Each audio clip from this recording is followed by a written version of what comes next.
أعوذ بالله من الشيطان الرجيم. بسم الله الرحمن الرحيم.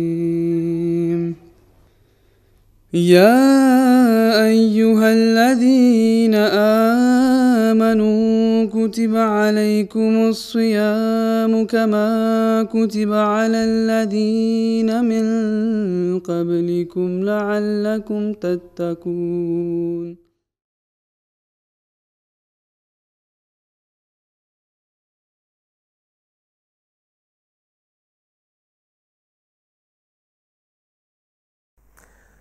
Aouzubillahi Bismillahirrahmanirrahim. Chers frères et sœurs, Assalamu alaikum wa rahmatullahi wa barakatuh. Nous continuons toujours à apprendre quelque chose concernant istighfar, repentir ou demander pardon à Dieu de nos péchés. Nous avons déjà lu quelques extraits de M. Promis salam dans lequel il avait présenté la philosophie de istighfar et de deux catégories de istighfar aussi, pour ceux qui sont choisis et pour ceux qui arrivent à commettre des péchés. Nous avions aussi lu dans un des extraits de M. Promis salam la prière de Hadrat Adam alayhi salam. Je voulais élaborer un peu sur ce sujet. Chers frères et sœurs, il ne faut jamais oublier que la base de l'istighfar ou demander pardon à Dieu de nos péchés est que nous devons avouer que nous avons vraiment commis des péchés. En général, nous ignorons cette réalité. Mais nous savons très bien, selon notre expérience quotidienne, par exemple, prenons le cas des enfants. Des fois, les enfants font des bêtises. Et puis, les parents leur disent d'avouer que vous avez fait telle ou telle faute, telle ou telle erreur ou telle ou telle mauvaise chose. Et les enfants qui sont gentils, qui sont intelligents, qui savent la réalité tout de suite, ils avouent ce qu'ils ont fait comme de mauvaises actions. Cela voudrait dire que nous savons très bien qu'avant de demander le pardon, on est obligé d'avouer les défauts ou les fautes ou les péchés. Alors, nous trouvons dans le cas de Hadrat Adam alayhi salam, mentionné dans le Saint-Coran, qu'ils ont réalisé qu'ils ont fait, c'est-à-dire ils ont violé leur promesse ou le commandement de Dieu. Donc, c'est la première étape vers le pardon ou l'istighfar. Le moment que l'homme fait ou commet un péché, alors il doit avoir une prise de conscience qu'il a fait cette faute, ce péché. Et il doit avoir des remords et la réalisation qu'ainsi il a, c'est-à-dire fait un péché et ainsi il a attiré la colère divine ou le mécontentement de notre Dieu, notre Allah. Alors, le moment que nous réalisons cela, nous sommes obligés de notre intérieur de nous pencher vers Dieu. Et c'est très essentiel. Voilà le cas de Hadrat Adam alayhi salam. Lorsque ils ont réalisé qu'ils ont, c'est-à-dire fait une erreur, alors leur défaut a été exposé à eux-mêmes. Puis ils ont avoué cela. Et puis, spontanément, ils ont demandé à Dieu, Rabbana zalamna anfusana, que nous avons fait tort à nous-mêmes, contre nous, c'est-à-dire nous avons nui notre âme. Alors, c'est pour cela qu'il demande pardon. Donc, nous devons aussi réaliser que pendant nos activités quotidiennes, la nuit et le jour, nous arrivons à commettre énormément de péchés ou de fautes.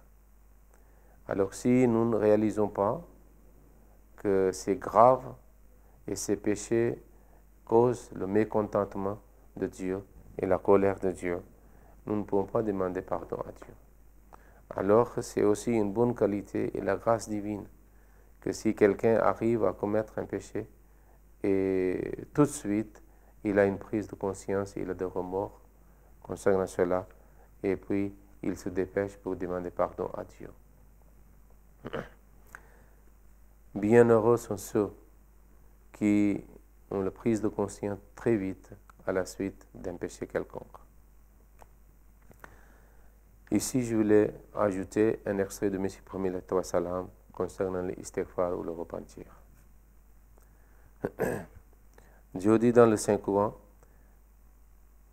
Istaghfiru rabbakum summa tubu ilayhi, que demandez pardon à votre Seigneur et tournez-vous vers lui ou retournez vers lui. Le Messie premier dit, souvenez-vous, ô musulmans, il a été accordé deux choses, l'une pour obtenir la force et l'autre pour la démonstration pratique de ce qui a été obtenu. L'istighfar a pour but d'obtenir de la force. Il est aussi surnommé la recherche de l'aide. Les soufis, les hommes saints et choisis et purs, ont dit que tout comme la force et la puissance physique sont renforcés par l'exercice physique, de même l'istighfar est un exercice spirituel. À travers lui, l'âme obtient la force et le cœur acquiert la constance. Celui qui désire obtenir la force doit faire istighfar. Ghafara littéralement signifie couvrir et réprimer. Avec l'istighfar, l'homme essaye de réprimer et de couvrir ses émotions qui le retiennent loin de Dieu.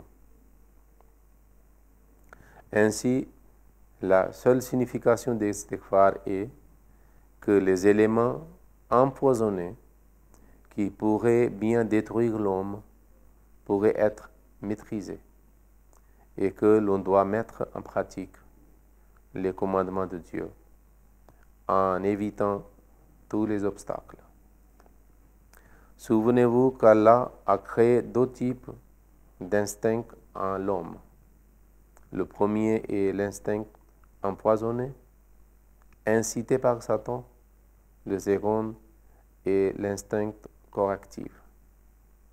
Lorsqu'une personne est arrogante et considère qu'elle a de la valeur et ne cherche pas l'aide de cette fontaine curative, l'instinct empoisonné prend le dessus. Or, lorsqu'elle se considère indigne et insignifiante et ressent le besoin de l'aide divine, Allah crée une fontaine pour elle qui fait couler son âme.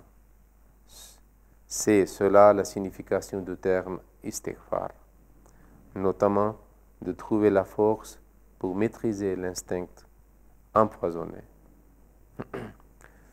Alors il faut savoir, dans le hadith nous trouvons que le saint prophète sallallahu alayhi wa sallam a dit que Dieu a dit que,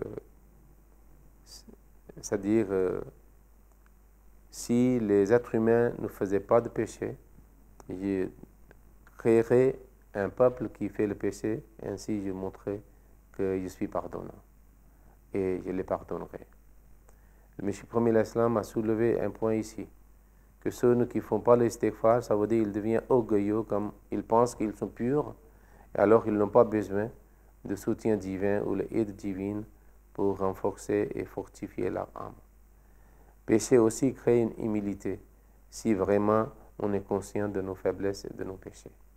Ainsi, l'istighfar devient un moyen de supprimer le péché, et Allah, par notre istighfar, en acceptant notre istighfar, efface nos péchés, mais en même temps nous trouvons une énergie, une force de notre âme. Notre âme devient musclée comme le physique, constitution physique devient musclée lorsque nous faisons des exercices physiques. Cette réalité est mentionnée par le Messie premier salam. Ainsi nous pouvons avoir la force pour refuser à l'appel satanique et ainsi nous pouvons nous protéger contre le péché et nous pouvons nous approcher de Dieu. Avec cet espoir et la prière que nous tous, nous devons faire beaucoup d'istighfar pendant notre vie quotidienne. Ok, Allahumma salli ala Muhammadin wa ala ali Muhammadin wa barik wa sallam innaka hamidun majid.